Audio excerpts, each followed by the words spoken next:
Hot takes I have about your wedding day that will make you mad at me. The fancy transition and trends that you see on TikTok and Instagram, if it's applied on your wedding video, it won't actually age very well. Fancy transition and trends are great for capturing an uninterested viewer, but if it's something that's important to you, then it actually doesn't age well. It's the same reason why we tell couples try not to use handphones in their video, because after a while, that videos becomes dated because that camera or that phone would have not existed 10 years from now, 20 years from now. Similarly, for transition, it might be fun to do a very iconic K-pop trend that is for your wedding video.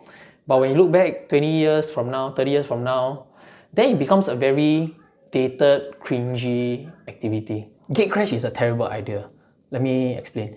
Gate crash usually is a very terrible idea when it comes to wanting to tell an emotional wedding video. One of the reasons why gate crash is not great for an emotional wedding video is because it is too fast-paced.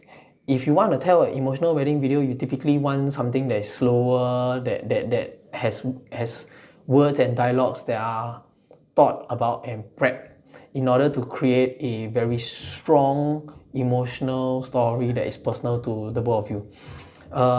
Most of the things that we say during gate crash are very throwaway lines like, hey, why you never do this, why you never do that, and goading each other on and stuff like that. It's a very fun experience to have for your wedding day, but typically it's not a very good idea when you're trying to tell an emotional wedding video. The hotel romantic lighting is a huge disaster. There are some hotels that use very orangey or very purpley or color strobe heads that make it more impressive for you on your march in. You'll get weird color casts on your face as you march in.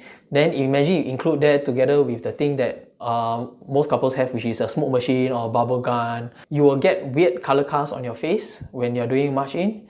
One of the suggestions that we usually get couples to have is to either have the house lights on and you march in, or if let's say the place has a following spotlight, then only have that and the entire place is black. Longer wedding videos doesn't actually mean that it is more emotional or you're getting more value out of it.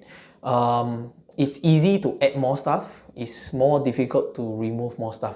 What you want at the end of the day is a wedding video that takes you on a flood of emotions from start to end, rather than something that is long, draggy, just because it tells the entire process or who was there.